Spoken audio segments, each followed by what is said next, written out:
tous, bienvenue sur cette nouvelle vidéo. Aujourd'hui mes amis, je vous présente le nouveau poste qui vient de sortir avec une sortie annoncée au 14 février. Le Retevis Eluns HA1UV. Donc voici comment on reçoit l'appareil. Petite boîte Eluns comme d'habitude. Le manuel d'utilisation complet, donc très bon manuel comme d'habitude, hein, vous voyez l'épaisseur. On reçoit l'appareil comme celui-là, hop, avec une base de chargement en USB type C, toujours très bien, un câble USB et une dragonne. Voilà, tout ce qu'on a dans la boîte. Allez, je vais passer maintenant à la présentation de ce poste. Un poste, comme vous le voyez ici, qui me semble assez intéressant, même très intéressant, que j'aime beaucoup après l'avoir testé. Donc merci à Eluns Retevis de m'avoir envoyé ce poste pour vous le présenter. J'ai eu ce poste en avant-première comme un petit peu bêta-testeur, donc ça fait quelques semaines que je l'utilise. J'ai fait les mises à jour de l'appareil avec le dernier firmware. Et donc je peux maintenant vous le présenter sur la chaîne. Avant toute chose, je vous laisse le lien dans la description de cette vidéo pour vous procurer ce nouveau poste si vous le voulez. Donc un lien sur amazon.fr, un poste que vous pouvez commander à présent, assez intéressant et qui a, il faut quand même le souligner, une garantie de 2 ans. Et vous achetez ça sur Amazon, donc c'est toujours mieux hein, que de passer sur AliExpress au niveau de ce poste.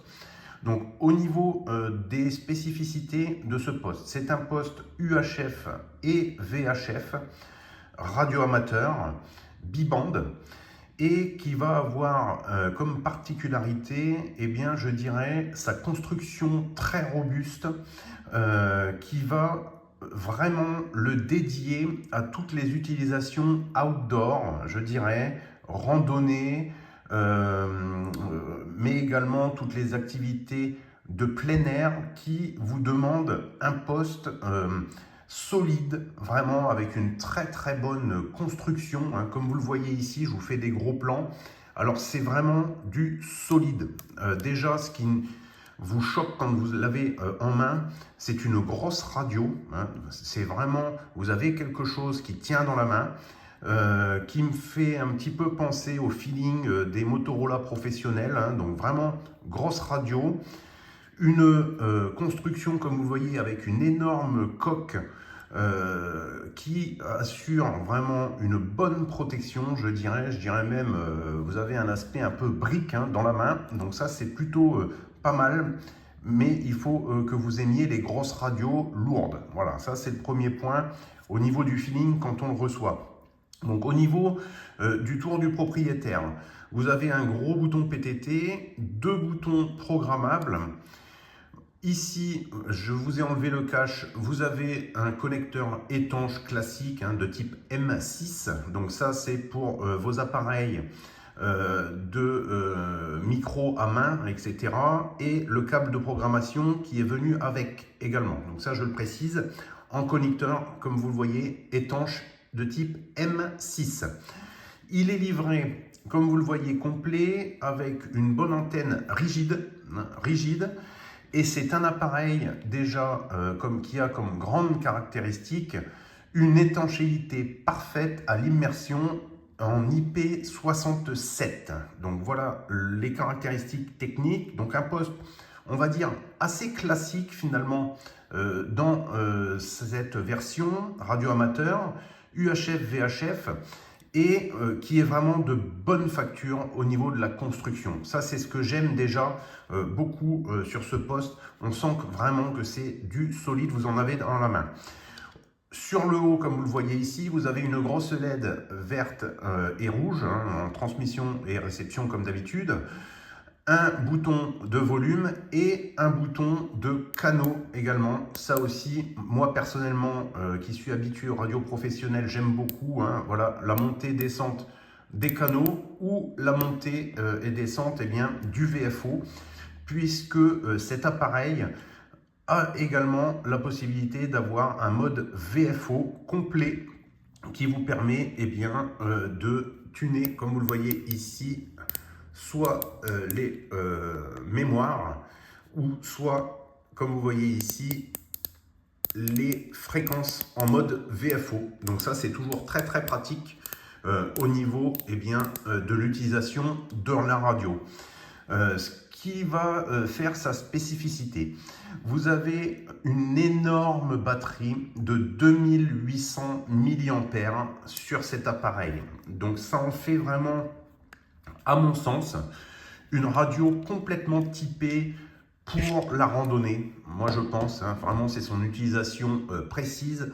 La randonnée, le prepping, je pense que c'est un excellent choix. Donc je vous montre la batterie, comme vous voyez ici, donc 2800 mAh en 7 volts 4. Donc grosse batterie, grosse capacité, avec une charge ici directe à la batterie en type C. Donc ça, je vous l'ai déjà dit sur plusieurs de mes vidéos, ça fait partie pour moi d'un critère essentiel pour des radios typé survivalisme prepping, mais également tout ce qui va être utilisation à l'extérieur, notamment, je dirais, pour les professionnels qui ont besoin de radios solides, complètement étanches et avec une grosse autonomie. Donc, je dirais que c'est une radio qui est vraiment fiable, qui mise sur la fiabilité. Vous avez un appareil vraiment qui sent la bonne qualité de fabrication. Donc ça, c'est vraiment intéressant, c'est ce que j'aime sur cette radio.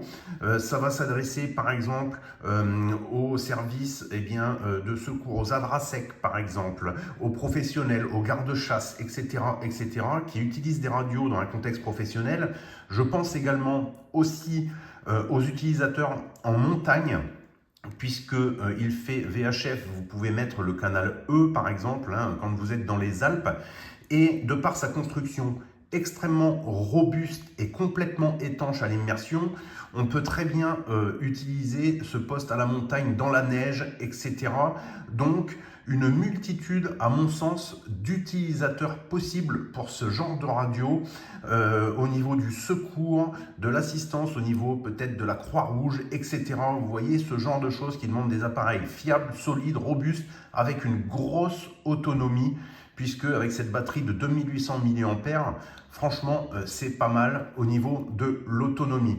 Donc voilà au niveau de la construction et de la présentation globale de l'appareil.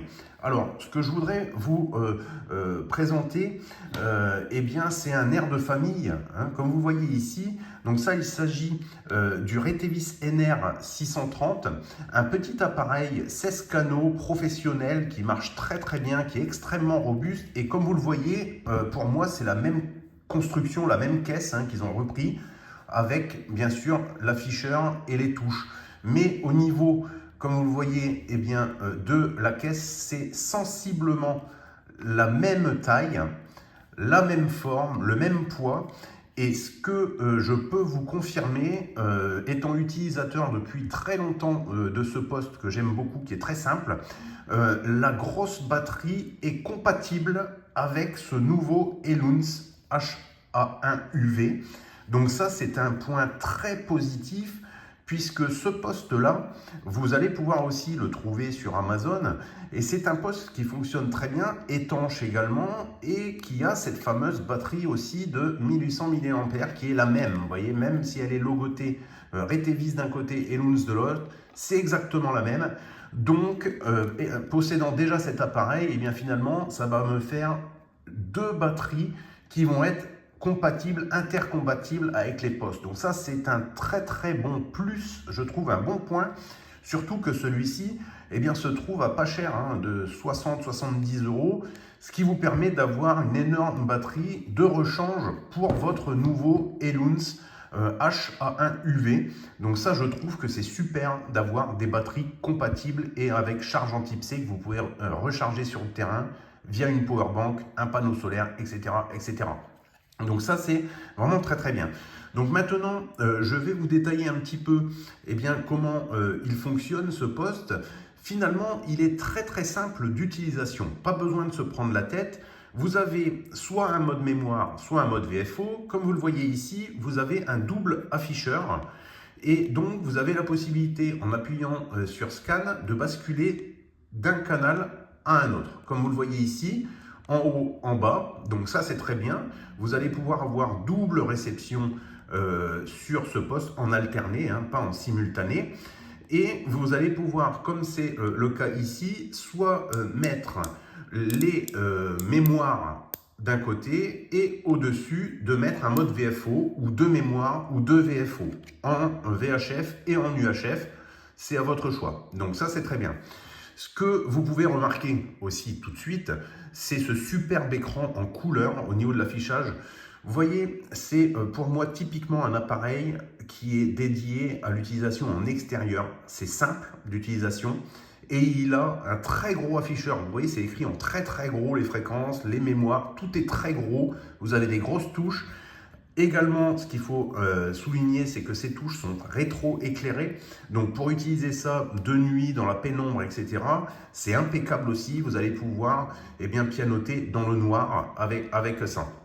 Au niveau du fonctionnement, c'est très simple. Vous avez des touches de raccourci ici en scan, en squelch par exemple. Vous avez la possibilité de passer en un seul VFO si vous le préférez.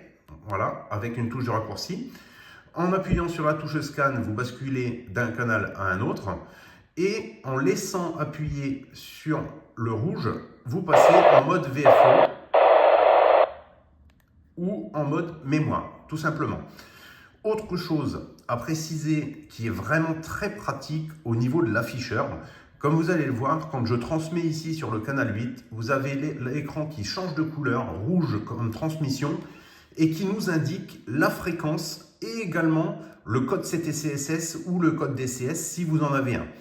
Idem en réception, ça va s'afficher en vert avec la fréquence et donc ça c'est vraiment très pratique à l'utilisation, vous voyez, et toujours avec des grosses polices d'affichage, c'est ça que j'aime bien sur ce poste, c'est très visuel et donc pour tout ce qui est personnel, voilà, de sécurité, etc., d'urgence, il nous faut quelque chose de lisible, simple.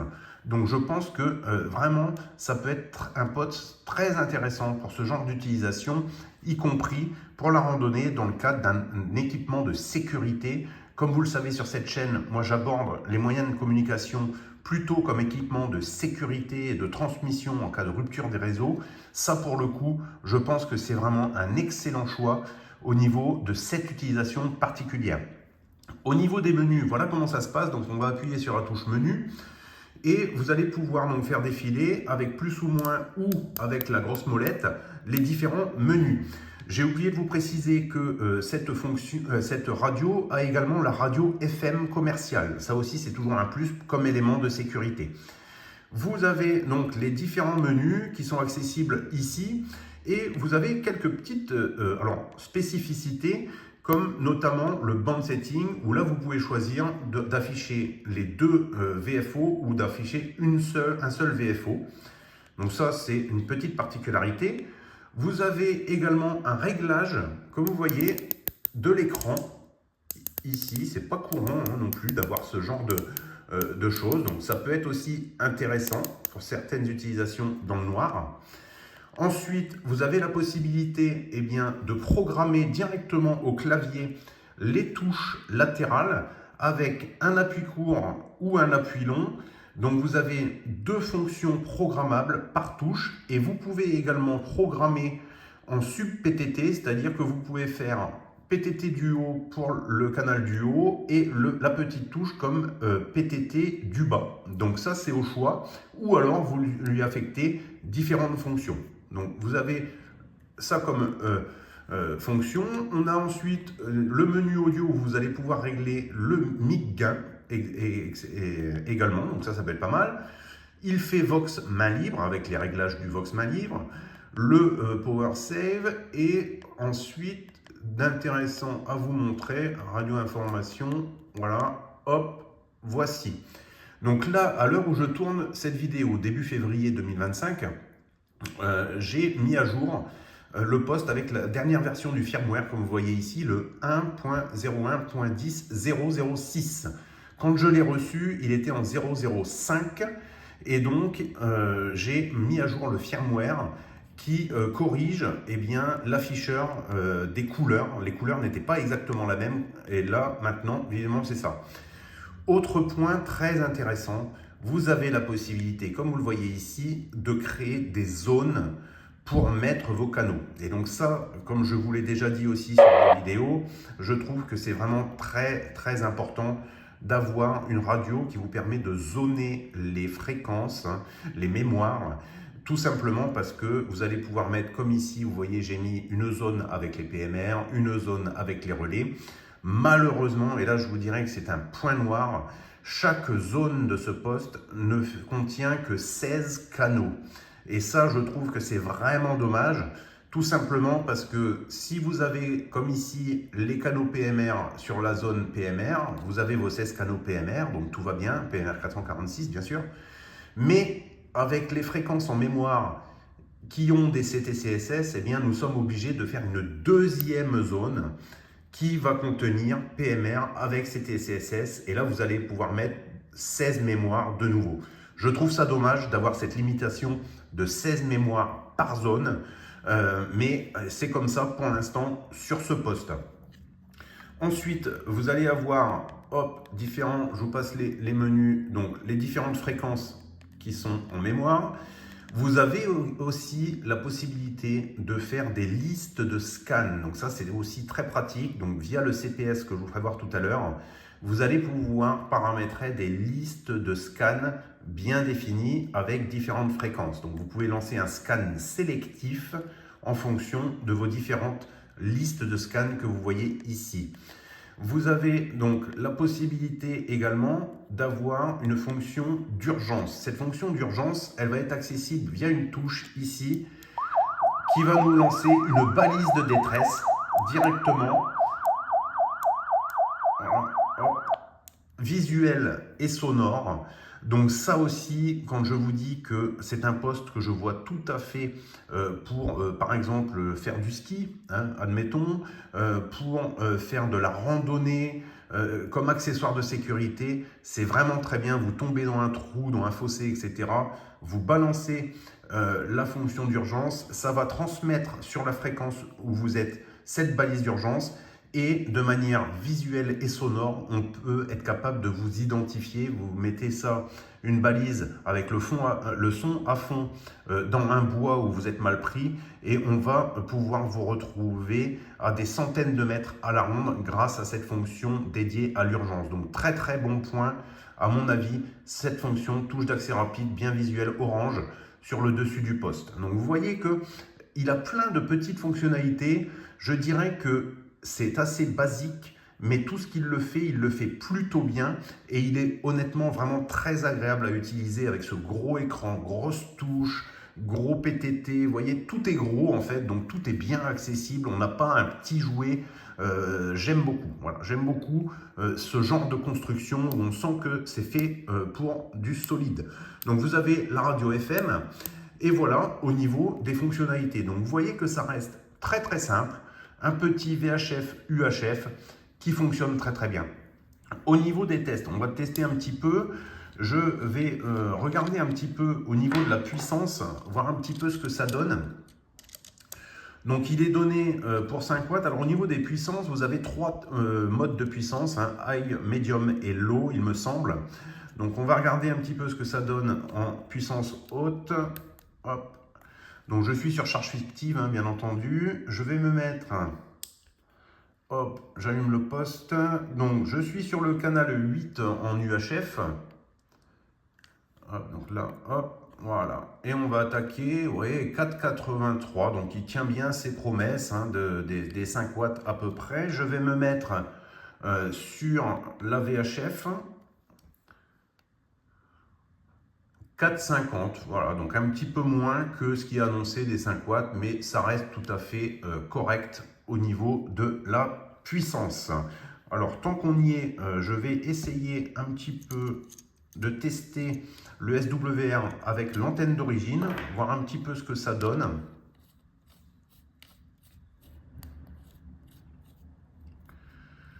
Voilà, donc je suis en VHF.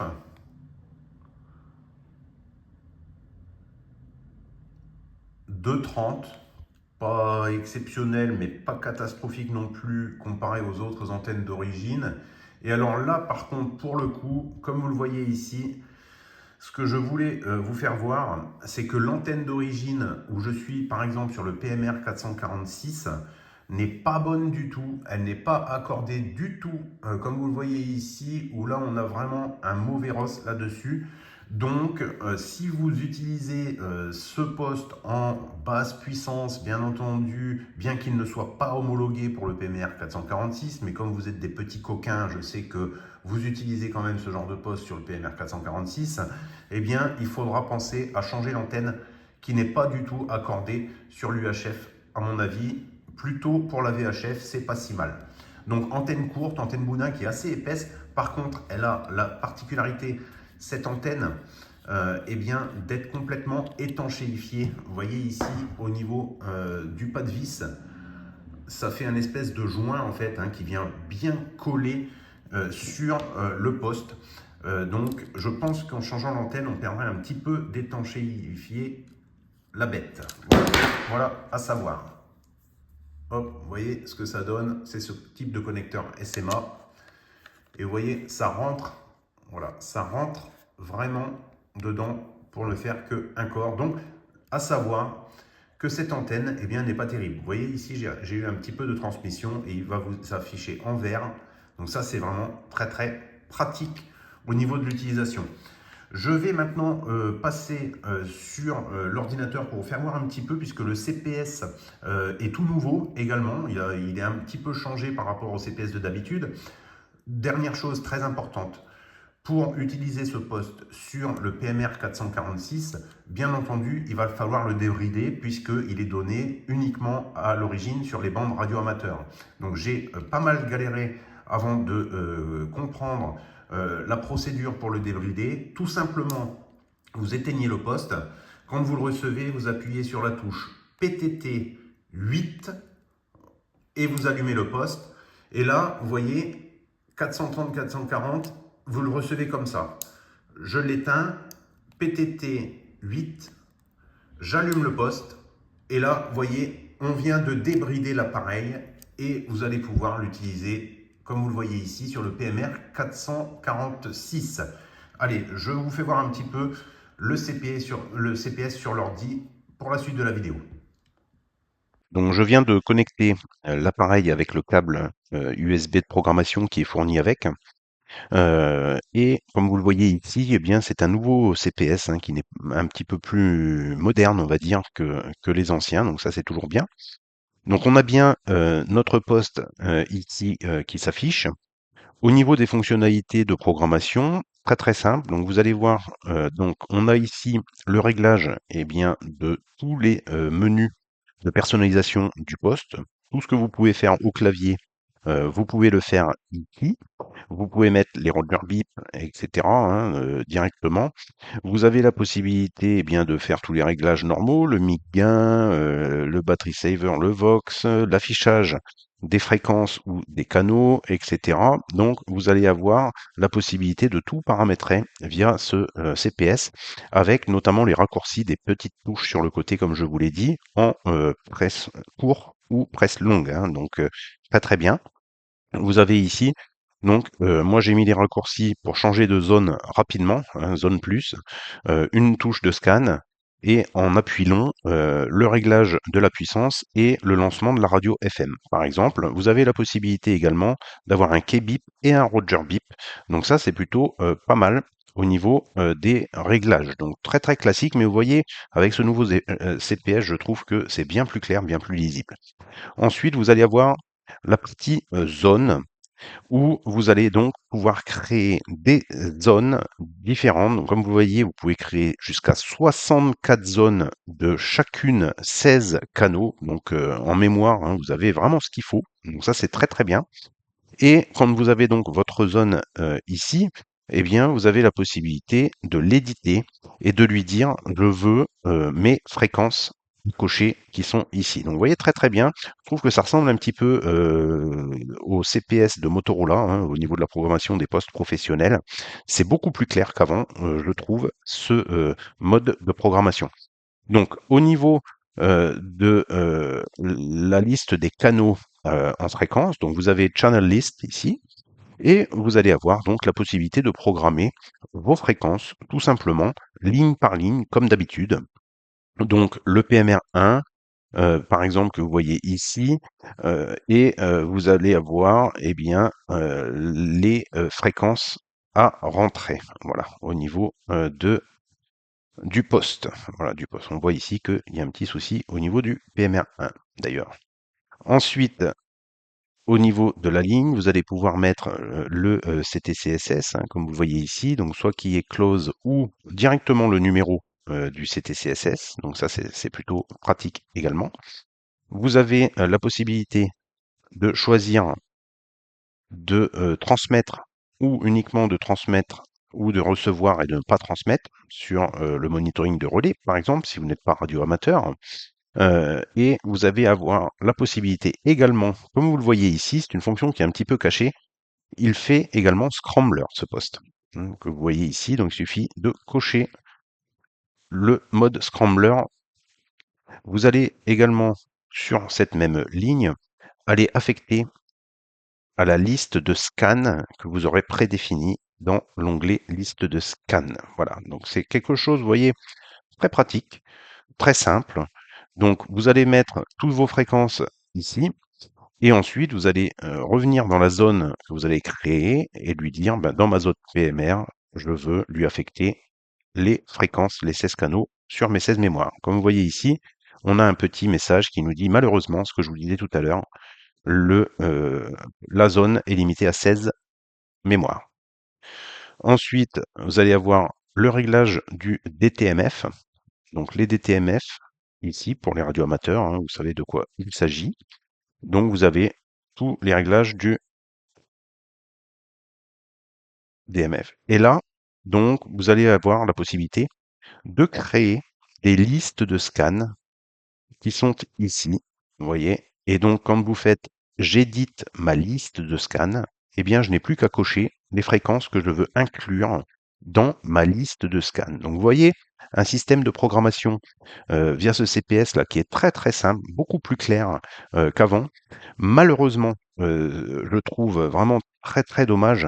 Il n'y a pas la possibilité de faire de l'import-export en CSV, par exemple. Donc ça, c'est une fonction vraiment, si Retevis et Luns m'écoutent, s'ils pouvaient ajouter ça à leur CPS, tout simplement pour pouvoir exporter sous forme de tableau sur Excel et réimporter eh bien, l'ensemble des fréquences, ce serait beaucoup, beaucoup plus simple pour récupérer un ancien code plug, par exemple, que de devoir tout refaire comme ici à la main et de tout se retaper toutes nos fréquences.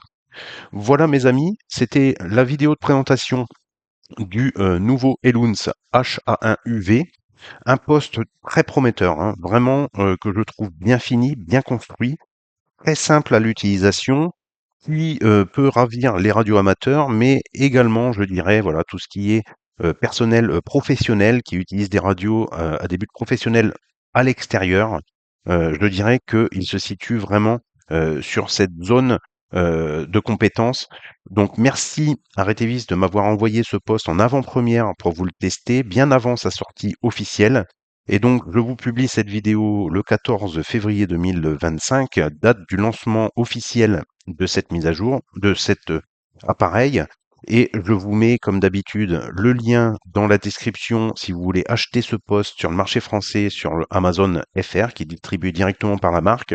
Comme vous le savez, ça aide la chaîne de passer par ces liens si vous voulez acheter ce genre d'appareil qui me semble vraiment très très bien. En tout cas, moi, je l'ai adopté, surtout en ayant, comme je vous l'ai dit, déjà un petit Retevis NR630, la batterie est compatible et donc ben, ça me fait deux énormes batteries de 2800 mAh. Donc là, vous partez avec ça sur le terrain et vous êtes vraiment tranquille pour des jours d'utilisation sans recharge. Donc, que du bon sur ce poste. Merci à tous, je vous dis à bientôt pour de nouvelles vidéos.